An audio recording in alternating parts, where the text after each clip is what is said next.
Students, हम लोग अब आगे जो पढ़ेंगे इस चैप्टर में वो है इनफर्टिलिटी। तो अब हम लोग समझेंगे इनफर्टिलिटी यानी बहुत सारे हमारे कंट्रीज़ में या कहीं भी बहुत सारे ऐसे कपल्स हैं जो कि unable to be a child. Either female में कुछ ना कुछ प्रॉब्लम है या आइदर मेल में कुछ न किसी के साथ प्रॉब्लम है। तो हम लोग इनफर्टिलिटी की तरफ समझने की कोशिश करेंगे ये कि इनफर्टिलिटी का क्या कारण है, इनफर्टिलिटी किस कारण से होता है और प्राइमरी इनफर्टिलिटी क्या है, सेकेंडरी इनफर्टिलिटी क्या है। जबकि ये दो टर्म जो है प्राइमरी और सेकेंडरी ये एनसीईआरटी में मेंशन नहीं किया है। तो जस्ट हम आपको एक नॉलेज के लिए बताना चाहता है कि प्राइमरी इनफर्टिलिटी क्या होता है, सेकेंडरी क्या होता है। तो बहुत सारे ऐसे कपल्स हैं जो आज के दिन में इस प्रॉब्लम से सफ़र कर रहे हैं। ये तो हमने इसी को लिखा है इनफर्टिलिटी को यहाँ पे कि many couples all over the world, सिर्फ इंडिया में नहीं बल्कि कहीं भी पूरे जगत में हम लोग बात करेंगे ये कि many couples all over the world are unable to produce child, यानी चाइल्ड बियर करने में वो सक्षम नहीं है। तो ऐसे कपल्स के लिए भी आज के दिन में जो साइंस है वो इतना एडवांस हो चुका है, इतना डेवलप हो चुका है कि उनके भी प्रॉब्लम को कई तरीके से सॉर्ट आउट किया जा सकता है। तो हम लोग एक आगे से आगे पढ़ेंगे कि आखिर इस तरह के जो प्रॉब्लम है किसी भी कपल के साथ तो उनका क्या सोल्यूशन हो सकता है। तो उस सोल्यूशन की तरफ भी हम लोग बढ़ेंगे। लेकिन सबसे पहले हम लोग बात करेंगे यहाँ पे कि वैसे पर्सन में क्या रीज़न है जिसके वजह से वो चाइल्ड बियर नहीं कर पा रहे हैं। ये तो हमने यहाँ पे रीज़न भी मेंशन किया है कि आखिर इस तरह के कपल में क्या क्या रीज़न हो सकता है। तो सबसे पहला हमने लिखा है यहाँ पे कंजेनाइटल डिजीज़। अगर कोई कंजेनाइटल डिजीज़ से सफ़र कर रहे हैं तो वो भी एक बहुत बड़ा कारण हो सकता है इनफर्टिलिटी का, यानी मेल आइदर मेल और फीमेल्स में किसी में भी ये। दूसरा होता है इम्यूनोलॉजिकल्स। इम्यूनोलॉजिकल मतलब बॉडी की इम्यून सिस्टम भी बहुत ज़्यादा अगर डेवलप नहीं है तो वो भी कहीं ना कहीं हमारे जो जेनाइटल ऑर्गन्स हुए या फिर जो स्पर्म ओवा के प्रोडक्शन हुआ या फर्दर उनकी मोटिलिटी या उनके क्या होता है इम्प्लांटेशन से फर्टिलाइजेशन तक के वो सब भी कहीं ना कहीं प्रभावित कर सकता है ये। इसके बाद है ड्रग्स। ये भी आज के दिन में बहुत बड़ा काउज बन चुका है कि आज बहुत बड़ा ये जो यूथ है, एक मास लेवल में यूथ जो है कहीं ना कहीं किसी न किसी ड्रग्स से क्या होते हैं एडिक्ट हो चुके हैं वो। तो वो ड्रग्स उनको कहीं ना कहीं इनफर्टाइल की तरफ ले जा रहा है आज के दिन में ये। तो इनफर्टिलिटी का बहुत बड़ा रीज़न क्या है, एक है वो है ड्रग्स। तो आजकल यूथ में ये ज़्यादातर देखने को मिल रहा है इनफर्टिलिटी का कारण वो है ड्रग्स। और सबसे बड़ा जो फैक्टर है इनफर्टिलिटी का अगर हम लोग बोले आज के दिन में वो है साइकोलॉजिकल फैक्टर। यानी पर्सन को ऐसा लगता है कि हम चाइल्ड बियर नहीं कर सकते हैं, जबकि उनकी सारी जेनेटिलिया वगैरह सब कुछ नॉर्मल है, हेल्दी है, फिर भी उनको ये दिमाग में बैठा होता है कि हम चाइल्ड बियर नहीं कर सकते, हमारे बच्चे नहीं हो सकते हैं। तो कई बार ऐसे केसेस हुए, डॉक्टर साइकेट्रिस्ट के पास भी गए लोग, डॉक्टर के पास भी जाते हैं, वहाँ कई तरह की जांच होती है उनकी, सब कुछ जांच में नॉर्मल आता है और पर्सन अंदर से ये कहीं ना कहीं डरा होता है कि हम चाइल्ड बियर नहीं कर सकते। तो उस केसेस में डॉक्टर उनको समझाते हैं यहाँ पे और बताने की कोशिश करते हैं कि आखिर क्या प्रॉब्लम है। तो सबसे बड़ा उस तरह के पर्सन में जिनके सारे नॉर्मल टेस्ट आए और वो चाइल्ड बियर नहीं कर पा रहे हैं, इसका मतलब उनके क्या है प्रॉब्लम, क्या है उनका साइकोलॉजिकल फैक्टर है। यानी वो जस्ट ये सोचते हैं कि हम चाइल्ड बियर नहीं कर सकते हैं। तो ये साइकोलॉजिकल फैक्टर उनको काफ़ी ज़्यादा प्रभावित करता है, जबकि उनको इससे बाहर निकलना होगा। इसके लिए उनको क्या होता है तरह के क्या होता है ट्रीटमेंट किया जाता है यहाँ पे।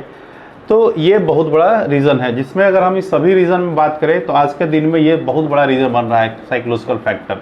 लोग की साइकोलॉजी ऐसा बन चुका है कि हम चाइल्ड बियर नहीं कर सकते हैं या कहीं ना कहीं हमें कोई प्रॉब्लम है। तो ये सब के बारे में क्या होगा जानना ज़रूरी होगा। अब हम लोग बात करते हैं यहाँ पे कई ऐसे स्पेशलाइज्ड फर्टिलिटी क्लिनिक्स भी खोल चुके हैं जो इस तरह के क्या हो रहे हैं, जो प्रॉब्लम क्रिएट हो रहा है कपल्स के साथ उनको डायग्नोज और ट्रीट किया जा रहा है। तो आज जगह जगह पे कई जगहों पे ऐसा देखने को मिलेगा कि वैसे वैसे पेरेंट जो चाइल्ड बियर नहीं कर पा रहे हैं उनके लिए कई तरह के इस तरह के फर्टिलिटी सेंटर्स खुल चुके हैं जहाँ पे ये उनकी प्रॉब्लम को सॉल्यूशन किया जा रहा है ये। इसके बाद हम लोग उसी सॉल्यूशन की तरफ हम लोग भी बढ़ेंगे कि वैसे कपल्स जो चाइल्ड बियर करने में अनेबल्स हैं तो उनका हम लोग कॉज जानने की कोशिश करेंगे कि आखिर किस तरह की कॉज हो सकता है। कॉज जैसे आप पूरी चैप्टर को, इससे पहले वाली भी चैप्टर आप पढ़ चुके हैं, इस चैप्टर में भी मोस्ट ऑफ पार्ट लगभग ये लास्ट पार्ट है ये, तो आप बहुत कुछ सीख चुके हैं ये। कि क्या क्या काउज हो सकता है। जैसे अगर हम लोग काउज को मेंशन करें तो हो सकता है ओवा का फॉर्मेशन नहीं हो सकता है, या किसी में स्पर्म का फॉर्मेशन नहीं हो रहा है, या फिर आप कहेंगे ओवा और स्पर्म का फॉर्मेशन हो रहा है, उसके बाद भी पर्सन क्या है, couples unables to bear child है। तो इस तरह तो कई तरह के रीज़न हो सकते हैं यहाँ पे, जैसे कि स्पर्म क्या होगा, उसकी मोटिलिटी काफ़ी वीक है तो वो ओवा को जाकर फर्टिलाइज नहीं कर रहा है, या फिर फैलोपियन ट्यूब प्रॉपर नॉर्मल नहीं है उसके वजह से हो सकता है, या फिर यूट्रस जो हम लोग बात करते हैं कि यूट्रस जो है वो प्रॉपर क्या है, स्ट्रॉन्ग नहीं, सपोर्टिव नहीं है, जिसकी वजह से भी इम्प्लांटेशन की केसेस नहीं हो पा रहा है। तो कई रीज़न हो सकते हैं यहाँ पे क्या, इनफर्टिलिटी का। तो हम लोग उसी रीज़न को आगे सॉर्ट आउट करने के लिए हम लोग यहाँ पे बात करते हैं कि क्या उसकी सोल्यूशन निकल सकता है। तो यहाँ पे साइंस ने कई ऐसे तरीके के इजाद यहाँ पे कर चुके हैं जो कि इस तरह के कपल्स को काफ़ी क्या हो रहा है, हेल्पफुल साबित होता है, जिसमें हम लोग पढ़ेंगे असिस्टेड रिप्रोडक्टिव टेक्नोलॉजी के बारे में। कुछ ऐसे टेक्निक्स डेवलप हो गए जिससे इस तरह की प्रॉब्लम, उसमें सबसे पहले प्रॉब्लम को रीड आउट किया जाता है कि आखिर प्रॉब्लम है कहाँ और उस प्रॉब्लम का क्या सोल्यूशन हो सकता है, उस सोल्यूशन की तरफ हम लोग बढ़ते हैं। तो कई ऐसे प्रॉब्लम का सोल्यूशन यहाँ पे निकाला गया है। तो हम लोग सबसे पहले असिस्टेड रिप्रोडक्टिव टेक्नोलॉजी की बात करेंगे। इसमें किस तरह की टेक्निक ईजाद किया गया है, यहाँ पे डेवलप किया गया है। तो सबसे पहला हम लोग बात करेंगे इन विट्रो फर्टिलाइजेशन, जिसको आप जूनियर क्लासेस से पढ़ते आते हैं। In vitro fertilisation more common हो चुका है, जिसको आजकल टेस्ट ट्यूब बेबी भी कहा जाता है। तो होता क्या है, पहले तो इन विट्रो और इन विवो, ये दो चीज़ को हम लोग समझेंगे यहाँ पे। एक टर्म है क्या, इन विट्रो की बात करते हैं, ये विट्रो दिखाते हैं, और दूसरा टर्म होता है विवो। तो ये विट्रो और विवो क्या है, तो विवो मतलब समझेंगे ये है नेचुरल, ऐसे समझेंगे, और ये है आर्टिफिशियल। कैसा, आर्टिफिशियल, इसका मतलब हुआ विट्रो का मतलब। तो यहाँ पे क्या किया जा रहा है, आर्टिफिशियली फर्टिलाइजेशन किया करवाया जा रहा है यहाँ पे। यानी ये किस में किया जा सकता है, तो वैसे पर्सन, वैसे कपल्स की हम लोग बात करें, मेल या फीमेल्स, जिनमें ओवा बन रहा है और या फिर स्पर्म भी बन रहा है, स्पर्म की काउंट बहुत कम है, वो स्पर्म क्या हो रहा है, वहाँ तक पहुँच नहीं पा रहा है, क्या कहाँ तक, फैलोपियन ट्यूब तक फर्टिलाइजेशन नहीं कर पा रहा है ये, या फिर मोटिलिटी बहुत कम है, नॉर्मल क्या है, नंबर्स नॉर्मल है लेकिन उसकी मोटिलिटी इतना वीक है कि वो वहाँ तक पहुँच नहीं पा रहा है ये। तो उस केसेस में हम लोग क्या करते हैं कि कहीं ना कहीं जो कपल्स हैं उनका जो यहाँ पे गैमेट्स हो गए, यानी ओवा और स्पर्म, उसको हम लोग वहाँ से विड्रॉ करते हैं, निकालते हैं। उसके बाद उनको फर्टिलाइजेशन करते हैं, कहाँ पे, आउटसाइड बॉडी, यानी आउटसाइड बॉडी हुआ, यानी कहीं ना कहीं आर्टिफिशियल मीडियम में हम लोग करवा रहे हैं, इसलिए टर्म यूज़ करते हैं क्या, विट्रो की यहाँ पे ये। तो जैसे हम लोग इस तरह से अगर निकालें यहाँ पे एक ओवा और एक स्पर्म, और इस ढंग से अगर दिखाएं यहाँ पे एक पॉट के अंदर, हम लोग इस ढंग से अगर इसके अंदर लाए और इसको फर्टिलाइज करवाएं यहाँ पे, और फर्टिलाइज करवाने के बाद इसे क्या करता है, इम्प्लांटेशन की बात हम लोग आगे सोचते हैं। लेकिन आपको बता दें यहाँ पे हम लोग पढ़े थे कि स्पर्म ऐसे फर्टिलाइज नहीं कर सकता है, हम लोग पढ़े थे कैपेसिटेशन प्रोसेस होता था। तो यहाँ पर आर्टिफिशियली उसे किया जाता है, उसके बाद ये दोनों फर्टिलाइज करते हैं, जाइगोट बनता है, और ये जाइगोट बनने के बाद क्या होगा, तो जाइगोट डेवलप करना शुरू करता है, और इसे लगभग हम लोग क्या होते हैं, डेवलप करवाते हैं। डेवलप करवाने के बाद इसे इम्प्लांटेशन की बात करते हैं। तो अब आगे आता है ये कि इन विट्रो फर्टिलाइजेशन में होता क्या था, तो हमने ये लाइन लिखा है कि फर्टिलाइजेशन आउटसाइड द बॉडी, जिसको आप टेस्ट ट्यूब बेबी भी कहते हैं ये। अब इसके अंदर में कौन आता है, तो हम लोग बोलते हैं जिफ्ट की बात करते हैं, ZIFT, यानी जाइगोट इंट्राफैलोपियन ट्रांसफर। जाइगोट इंट्राफैलोपियन ट्रांसफर क्या है यहाँ पे, तो नाम से ही है, जाइगोट कहाँ ट्रांसफ़र किया जाएगा, फैलोपियन ट्यूब में किया जाएगा। तो हम लोग देखिए क्या हो गया, आउटसाइड बॉडी यहाँ पे फर्टिलाइज करवाया, जाइगोट बना।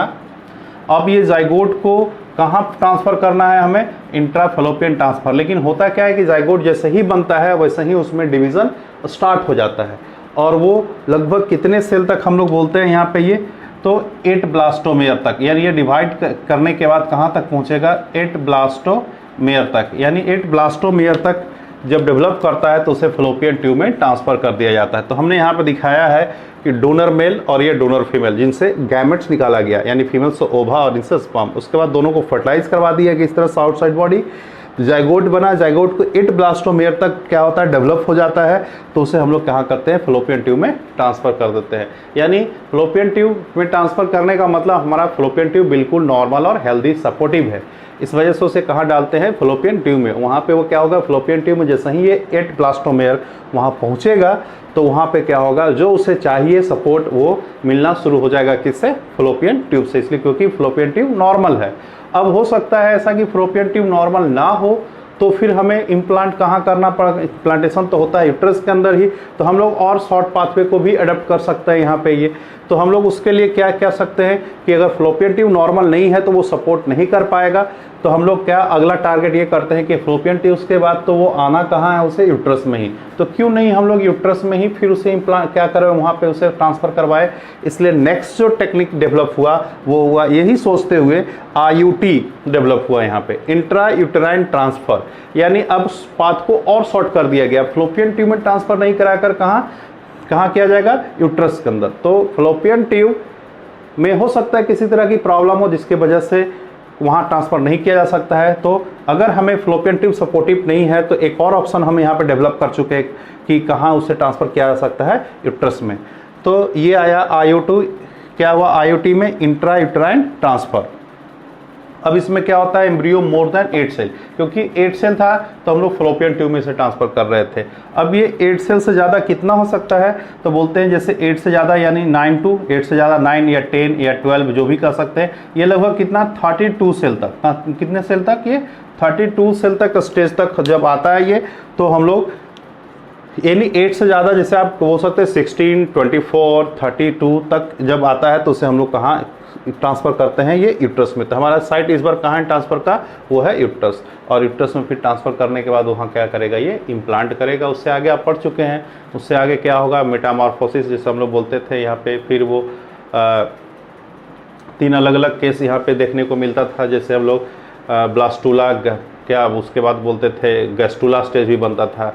तो ये आगे की बात जो होगा वो डेवलपमेंट शुरू होगा। तो हमें एक वैसे कपल जो कि इन क्या हो गया, अनेबल टू बियर चाइल्ड, उनके लिए ये इस तरह की असिस्टेड रिप्रोडक्टिव टेक्नोलॉजी, यानी उनको असिस्ट करने का काम कर रहा है। ये टेक्नोलॉजी ऐसे डेवलप किए गए, उस तरह की कपल में जो प्रॉब्लम है उसको सॉर्ट आउट किया जा रहा है इस तरह की टेक्नोलॉजी से। इससे आगे भी हम लोग देखेंगे कि और कहाँ ट्रांसफ़र किया जा सकता है, जैसे हम लोग वहाँ पे GI गैमेट इंट्राफ्लोपियन ट्रांसफ़र भी करते हैं, इसके बाद ICSI भी करते हैं वहाँ पे, फिर इंसेमिनेशन की भी बात करते हैं। तो इससे आगे हम लोग और भी कुछ टेक्नोलॉजीज़ है जिसको हम लोग क्या हुआ यहाँ पे डेवलप किया गया, वो भी प्रॉब्लम को सॉर्ट आउट को देखते हुए किया गया ये। तो ये तो था इन विट्रो फर्टिलाइजेशन।